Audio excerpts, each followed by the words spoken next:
Wattpad around 2012, which is...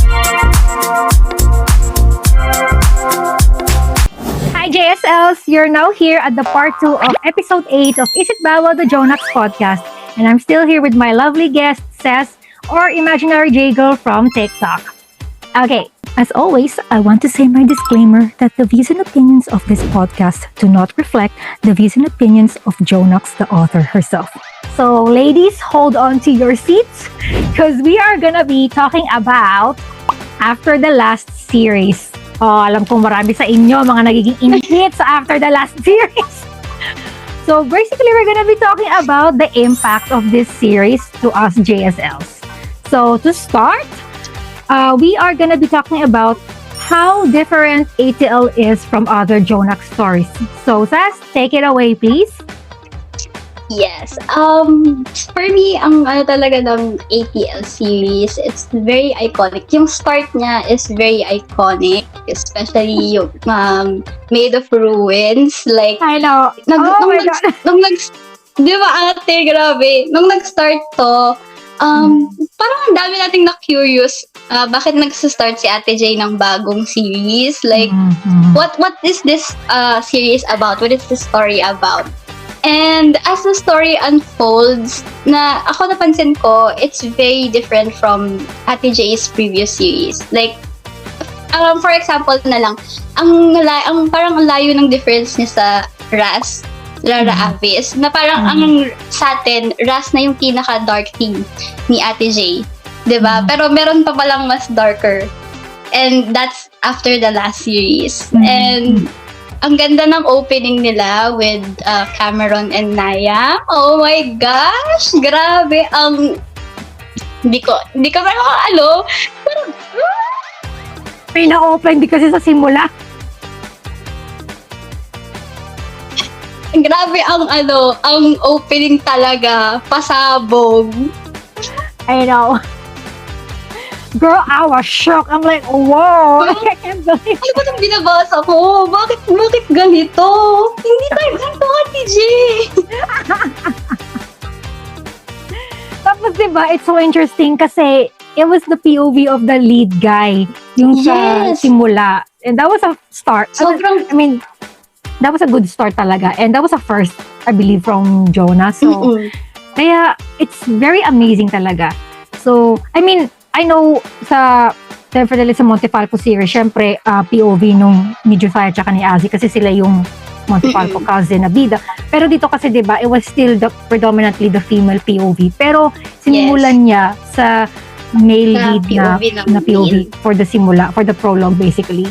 So, that was like, kind of like a different spin from how she usually does her stories. And I like it. Diba? True. Let's try something different. Diba?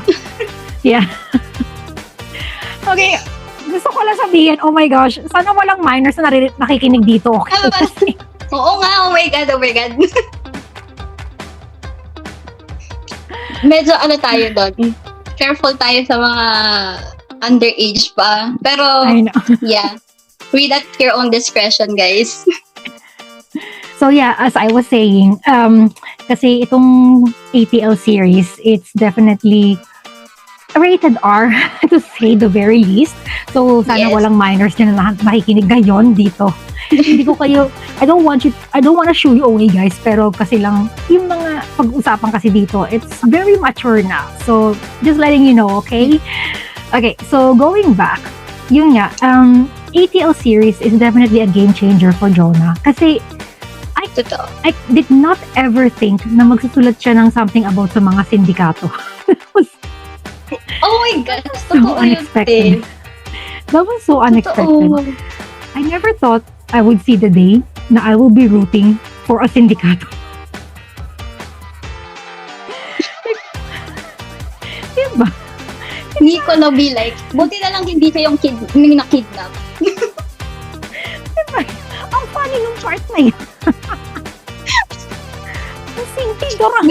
Ganun na yung point of view natin, te. Buti na lang hindi siya yung nakidnap. Buti siya yung kidnapper. Ganun dapat. Oh my gosh. Like, talagang, kasi I remember, medyo na-touch base ko rin to from one of my previous episodes. It was actually my episode with Yanni. And yung nga sinasabi na, yung reading these types of stories, talagang medyo mapapa-question ka rin sa morality mo. Pero ako naman kasi, secured ako sa moral compass ko. Kaya, I know in real life, of course, I'm not gonna root for anything illegal and evil. Yes. Pero in the fictional world, dahil marupok tayo sa mga pogi, sa mga may abs. Sige, dun tayo sa mga kriminal. Doon tayo sa...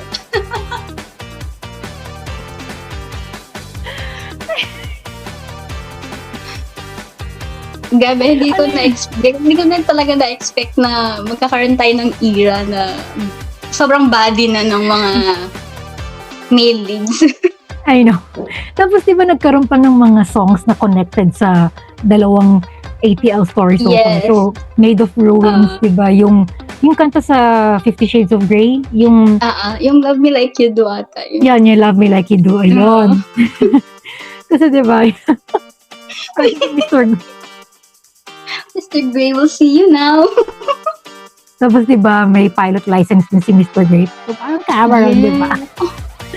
Tapos kay Nicolo naman yung capital letters. Yun yung lagi ko narinig na background music. Yes, actually. Bagay na bagay din naman talaga sa kanila yun. I know. Very Parang fitting talaga nai-envision yung ko. songs. Very fitting yung songs na napilit. Yung kayong mga TikTokers, ang galing yung pumili ng mga background music. Sila, ang galing nilang mamili ng mga songs. Diba? Right? Ang sobrang, alam mo yung mas nasisteer yung emotions mo kapag nakikita mo yung mga edits na yun. Mas nakaka-excite siya pag ganun. Yung tipong mas nadodraw yung attention mo dun sa story. Kasi may nai-imagine kang song sa kanila. Exactly. It makes it more remarkable and iconic. So speaking of remarkable and iconic, ang next natin sa ating part 2 topic is how ATL dominated social media platforms. My gosh, remember na lagi nagka-crush din yung app kapag may app doon. Paunahan talaga lahat.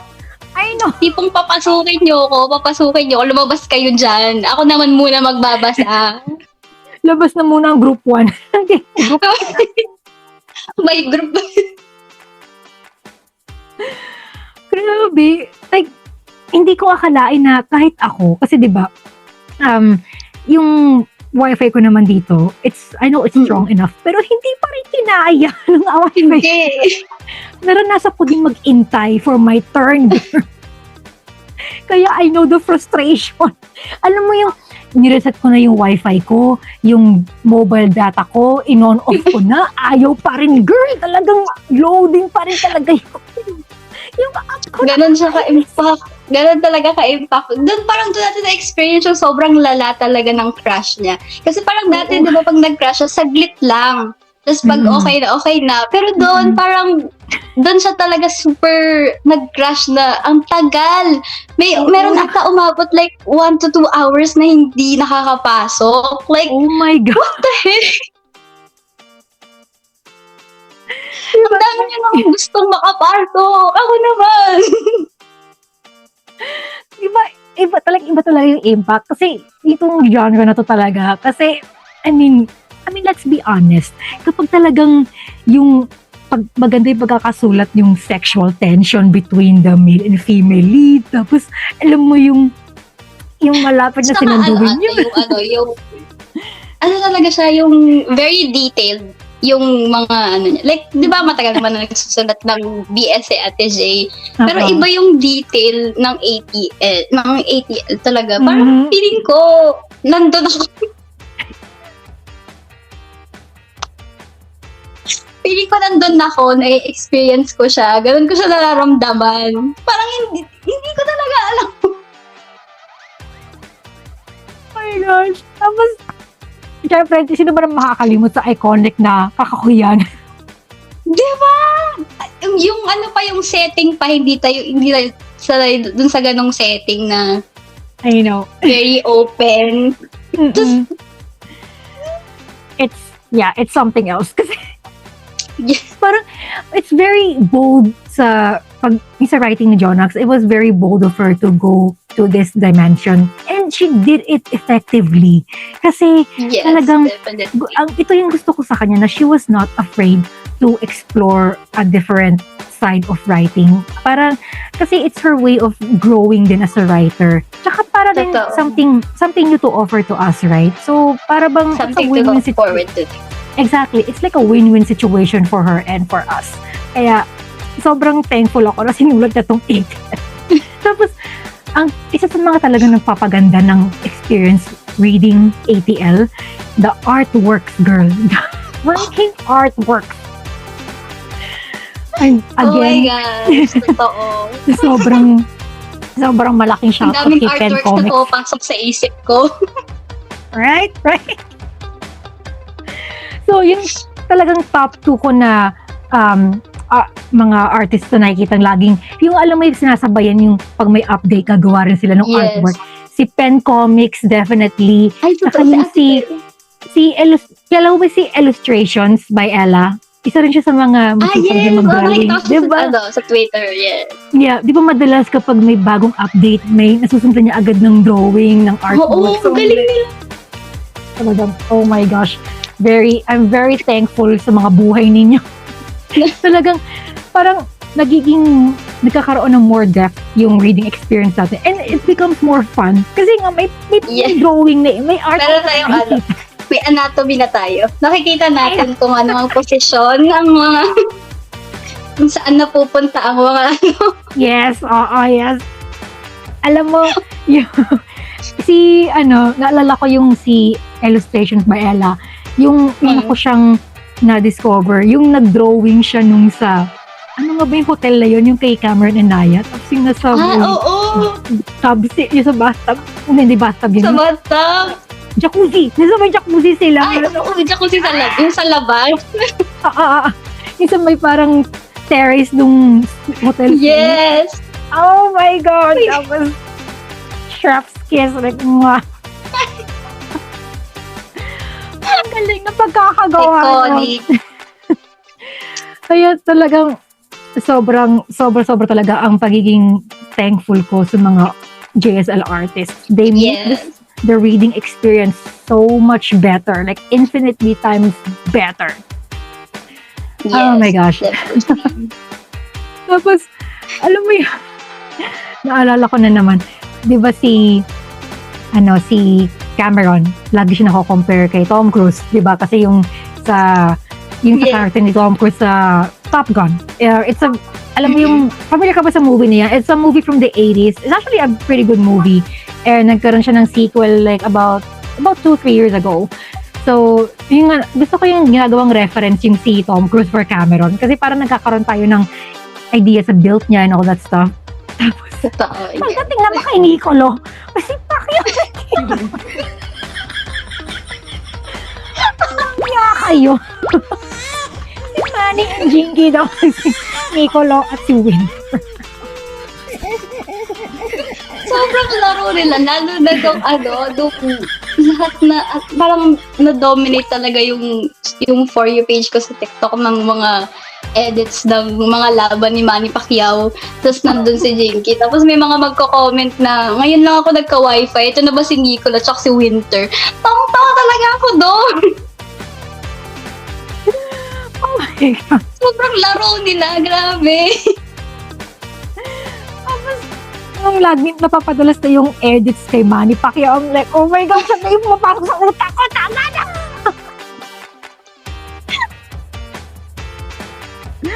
Ay, pinatapos. Wisit. Tapos, alam mo, alam ko, gusto ko rin na may mga napapansin akong post minsan na yung talagang natutuwa sila sa character din ni Mallory. Kasi, alam mo, Yes. para sa akin ngayon, for me, si Mallory, yung equivalent niya, nung impact niya, kahit na side character pa lang siya, parang si Azzy noon sa Until Trilogy. Yes. Like, kahit side character pa lang siya, people are already rooting for him, di ba? Nung magkaroon siya ng own story. And then, right now, may parallelism din si Azzy in Mallory in terms of, she's just a side character right now, but she has this huge impact sa mga present Sa mga leads na ng stories, ATL, di ba? And as we all know, she will have her own story din sa ATL. At siya pa nga yung magiging trilogy, di ba? Yung sa Trilogy. padulo na. Yes. So, yung inaabang ko talaga si Mallory. And a lot of people may think na it's gonna be sad kasi trilogy nga siya, paiiyakin tayo. I'm like, it's okay.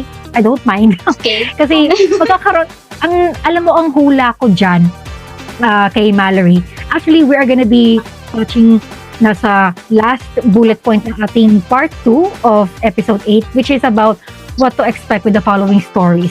So, ang iniisip ko dito kay Mallory sa story niya, so she will be in books 5, 6, 7, right? Kasi, di ba, siya yung ending na. So, ang iniisip ko sa magiging part ni Mallory, makikita natin yung backstory ng San Vitores cousins. Yes. Yung naging childhood nila siguro, tapos yung mga parents pa nila yung naglilid ng kanilang sindikato organization. Tapos, feeling ko, I think it's not far-fetched to say that Mallory is like the princess of the family. Kasi she's the only girl, right? Among the She's the cousins. only girl, yes. Tapos, feeling ko lang, siguro lagi siyang inaasar either ng brother niya, or feeling ko si Cameron, lagi siyang inaasar siguro ng bata pa sila. Kasi knowing Cameron's attitude. Tapos, ayun, di ba ang daming nga nagkakaroon ng theory na ginawa ni Mallory yung alam mo yung pagkidnap doon sa mga first girlfriends ni Cameron and Nicolo, yung sina Allison and Olivia respectively, kasi gusto niyang ibalik sila sa organization. Kasi nalala mo yung part doon sa Made of Glass na sinasabi na, or was it Made of Ruins? Correct me if I'm wrong, na gusto ni Mallory na mag-lead but she is not being respected as a leader because she's a woman. And unfortunately, the organization does not respect female leadership. Recognize. Lagi lalaki. So, kaya siguro ginawa ni Mallory yung pag-kidnap doon sa mga girlfriends nila noon para to pull them back sa organization nila. Na para bang sinasabi niya, hindi pwedeng ako lang magdudusa rin. Sama-sama tayo natin. Walang aalis. Hindi, dito kayo. Walang tatakbo sa pamilyang to. Sama-sama. alam mo yung sikat siya na movie clip. Alam mo si Maricel Soriano, yung merong movie clip na yung walang bagong tao sa pamilyang to. Hindi, magbabagong taon na. Walang bagong taon! Alam mo sinasabi kong movie clip? Wala sa pamilyang to, magbabago! Hindi ko may ganong same energy si Mallory sa story niya. Walang kakana sa pamilyang to. Walang yakaya. Pinagsamantalaan niya kayo ng ako. It may not be the same lines, pero the concept is there. Like, feeling ko lang. Yes. Magiging ganun yung story ni Mallory. At kung gano'n yung story niya, grabe ang interesting na Grabe. I mean, I can tell Mallory has a good heart naman. It's just that yung circumstances ng background ng family nila, and yun nga, yung parang siguro may kasama na rin desperation of wanting to pull her cousins and her brother back sa family business. Yung nga, you know what they say, that people... You know what they say, desperate times calls for desperate measures. So, kaya gumawa na siya ng mga ganong, what do you call this, very questionable ways para get the family members back. And siguro na rin may kasama na rin kalungkutan din. Kasi, di ba, they all lost their parents na eh. They're all orphans na if you think about it. So, that's quite sad. So, sila na lang din talaga yung makakasama. I know. And the saddest part is, it was their family business na nag-push na mawala yung parents nila sa buhay nila. Like, it was the final nail on the coffin for the parents of the San Vitores cousins. It's the business that they were building that also caused their destruction. Diba? Kaya, very interesting talaga itong magiging story ni Mallory. But of course, I'm still looking forward sa mga iba pang San Vitores boys kasi diba next na yung brother ni Nicolo. Yes. yung binansagan na nating Piccolo. Piccolo. Although remember mo yung IG story ni Jonah, yung isa sa mga recent yung IG story, yung may pangalang Phoenix dun eh. Although some people say Some people say it might be a story title, but some people are also guessing it might be Nicolo's brother. So, who knows, right? At saka, angas kasi ng pangalang Phoenix eh. So, Phoenix, parang, pwede rin siyang, pangalan ng brother ni Nicolo, right? Yeah. pwede. Pero hindi, kahit anong pangalan niya, feeling ko tawag ko pa rin Piccolo. Ang iconic na ng Piccolo, ate. Parang kilala mo na agad kung sinong Piccolo. Ay, ang kapatid ni Nicolo. Ay, napapatanong si Jonah May tuloy na, sinong Piccolo? Takpa ako din na pati sa ate Jay, di na alam si Piccolo. Pero, Ang tagal kasi magbigay ng pangalan eh. So, tayo na nagpangalan. syempre para may suspense. Ano ka ba naman? Like, it's for the dramatic effect. Pero yeah, I mean, tingin ko feeling ko lang naman yung character ng kapatid ni Nicolo. Piccolo na lang. Ang Piccolo. Piccolo. Feeling ko yung character niya, di ba nalala mo yung may binanggit si Naya noon sa pa-ending ng Maid of Ruins, yung isang naka-smirk, yung isang parang Smirk. walang expression, tapos yung isang Seryoso. parang nakangiti ba yon o parang nagulat, ganon, Fatal something like smile, that. yes. So, feeling ko yung naka-smirk, baka siya yung brother ni Nicolo. Parang feeling ko, I don't know, I just have this feeling na, sorry, say it again? Go, ate. May ano lang Sige. ako. Yung sa scene lang din sa Made of Glass, yung parang minention na may scar siya, di ba? Tapos parang pinapanood din si Nicolo and si Winter noon. Parang yan, na-imagine ko na parang nandun siya sa gilid. Nagsuswork siya dun sa gilid na, meron ka na din. Yung parang dating na parang medyo tinitiis niya kasi yung brother niya, di ba? Like, Totoo. tapos, I don't know, I just have this feeling na yung brother ni Nicolo, baka may similarity siya sa ugali ni Azzy. Feeling ko lang naman, hindi dahil sa pag-spangay, parang medyo kuwela type siya na lalaki. Parang ganon. Kasi, I think it will be more interesting to see na opposite talaga sila ni Nicolo in terms of ugali. Nicolo. Di ba? Parang Yes. something exciting to look forward tayo, di ba? Tapos makikita na naman natin yung drastic measures ni Mallory. Anong pinagagawaan niya dito? Sa first girlfriend, tapos anong gagawin din sa J-girl, di ba? Like, Alam mo yung taking pa feeling na, tayo. alam mo na yung in a way yung pattern, pero ang exciting pa rin. Like, anong gagawin ngayon ni Totoo. Mallory? Like, yung mga nai-imagine naman natin most of the time, iba yung nasusulat ni Ate J. Pero I know, right? mas fun. In the way na mas fun Exactly. yung nasusulat niya.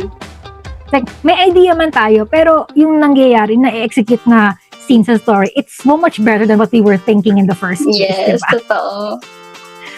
Tapos, imagine ha, meron pang, di ba, after nung brother ni Nicolo, yung brother pa muna ni Mallory, tapos si Mallory, Yes. di ba? Sinabi. So glad na susulatan niya yung lahat ng magpipinsan na to. Talagang, ang interesting na mga personalities nila sa totoo. Yes, of course. Alam mo yung part na, ito talaga sa mga iconic and may artwork din to. Sayang nga hindi ko na-save sino yung artist. But remember that part, sa POV na ni Nicolo to, yung pinuntahan niya si Cameron doon sa ancestral house nila. Tapos, alam mo yung awayin niya na dapat si Cameron. Tapos biglang bumunot ng baril. Oh, yes! Oo, grabe! May Ang bilis artwork niya to. na. May artwork to sa hindi ko na-save. Pero ang ganda na pagkakagawa. Yung, alam mo yung na-portray ng artwork, yung imagination ko. Yung para sila mag-away. Tapos, ang happy din.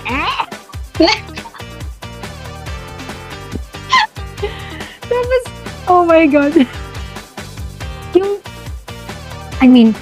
Let's be honest na rin, yung isa talaga sa nagpatatak sa ATL is yung sexual scenes. Like, hindi na tayong mahiya dito. Diba? Yeah. Totoo naman. Kasi maka-demure dito. Huwag na kayo magpakidemure dyan. Like, amin na tayo. Like, gusto natin yung mga SPG scenes doon. Yun yung talagang nagbigay ng more, what do you call this, more excitement sa ATL. It's because of the Yes. mature scenes, diba? And like you said kanina, it became more detailed na yung writing dito. Yung talagang down to the smallest detail. Like, talagang kita na natin. Yung, sino ba nakakalimot nung line ni Nicolo na saka pupunta, di ba gusto mong tirahin pa kita?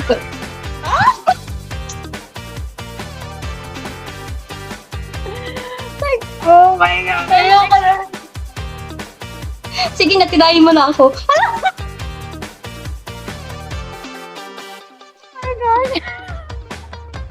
Talaga, Nicolo and Winter, like, when you match each other's fit talaga. Totoo. Ganun Oh talaga, my God, they're so made for each other talaga. Kaya, talagang ang galing talaga ng magkakasulat nito. Tapos yung, alam mo yung, yung kay Naya naman, yung sexual awakening niya. Thanks to Cameron, di ba? Like, oh my gosh! Hindi niya alam na capable pala siya ng ganong level of freakiness. I know, right? Is somebody gonna match my freak? Ayos yung, isa pang iconic din sa ATL, yung, alam mo yung, aalis na dapat si Naya, di ba? Yung naka-ready na yung, yung helicopter.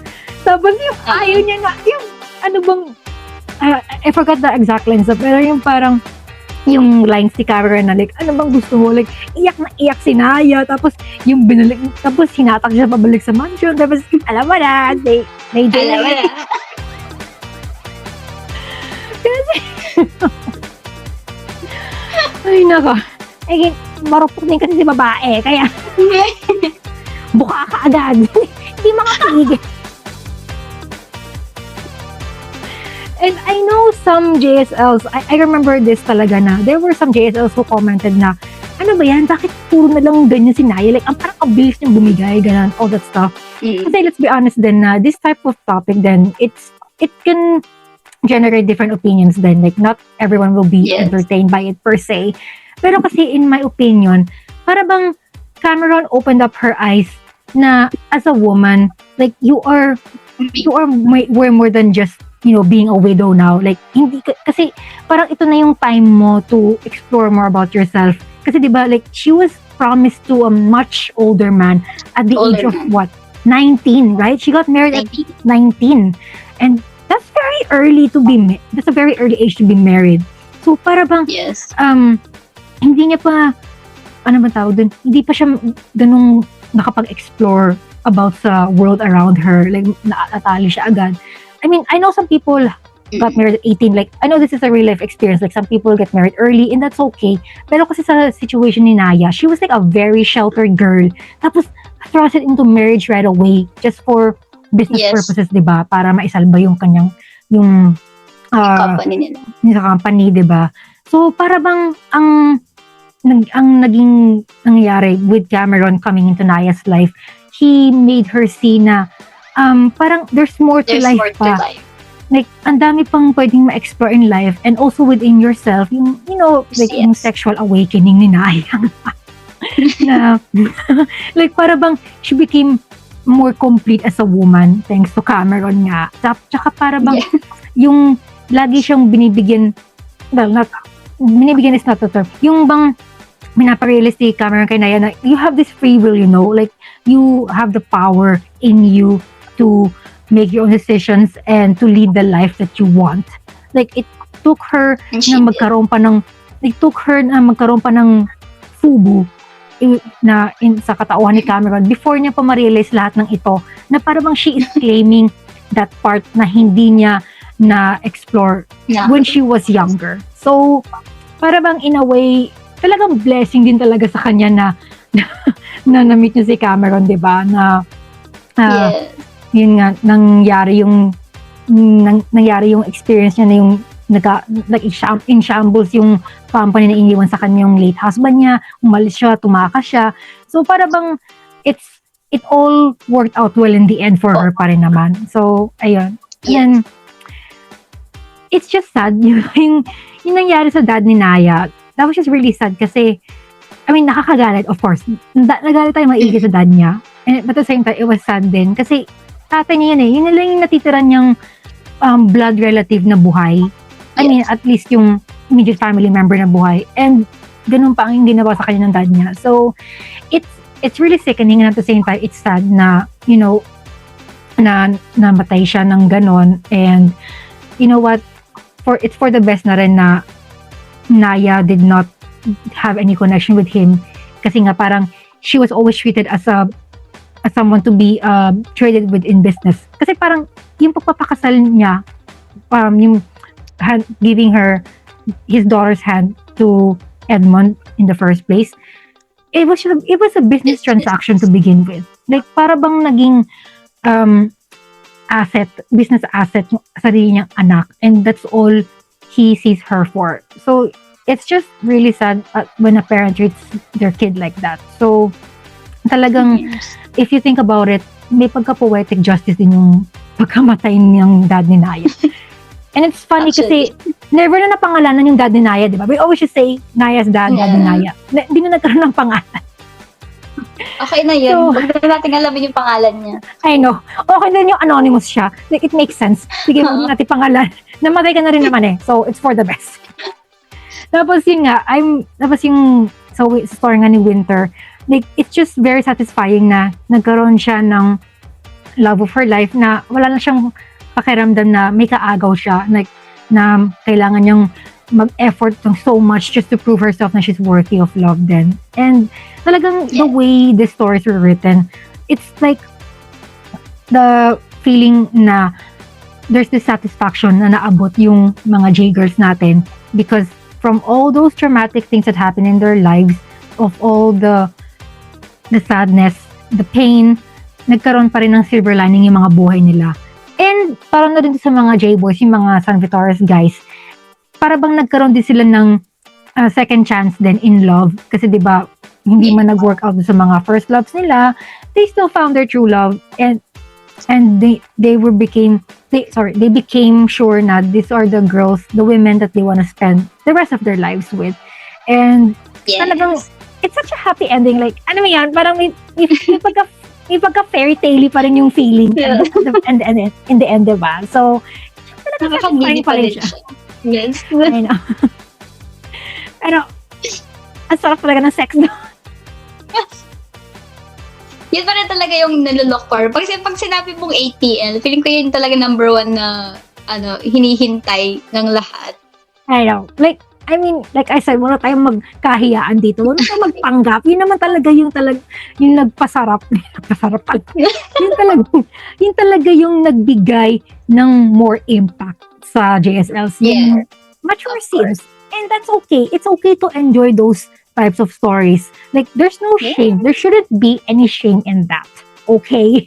I mean, guys, if we did not have sexual relationships like between men and women, hindi na tayo mag-i-exist sa mundong ito, okay? Like,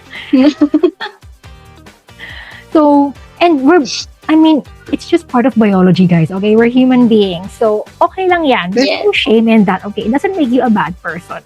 So, talagang, I'm very, very thankful talaga kay Jonah May for writing ATL. Like, I can talk about this series the whole day if we can. So, at alam kong kayo nakikinig dyan, nakaka-relate kayo sa amin ngayon. Kaya huwag kayong magpapanggap, okay? Like, don't give me that energy. I refuse the pretentious energy here, okay? Like, don't give me that. Alam, demure dito. Hindi ka magiging demure pagkabasa mo. Kung ano may natitirang pagka-demure sa katawan mo, mawawala na lahat yan. Wala na. Pagkatapos mo mabasa ng 80.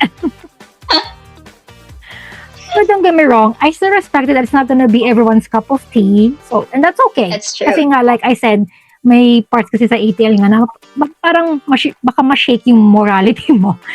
Pero ako, I'm okay. Alam ko naman na in real life, of course, illegal is illegal. Ay, hindi ko gagawin yan.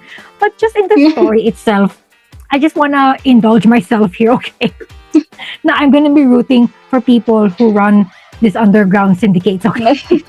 Like, just let me be. Like, this is just my form of entertainment, okay? It doesn't mean I'm gonna apply this in real life. Like, don't come for me, okay? Yes. Oh my gosh. Totoo yun. Period. Ay. Do you have any more thoughts to share there, Sess? Okay na. I mean, we're all looking forward to more stories from ATL and we're getting more. Yun. And more pa nung... Alam niyo na yun. Pero na yun, guys. Okay. So once again, Ses, thank you very much for your time. I really enjoyed this conversation we had. And thank you guys sa mga listeners dyan. Okay, so ilalagay ko dito yung mga social media accounts namin. So kung gusto niyo lang naman, follow us on our social media accounts. And again, I'll see you guys again on the next episode. Thank you for listening, guys. Bye!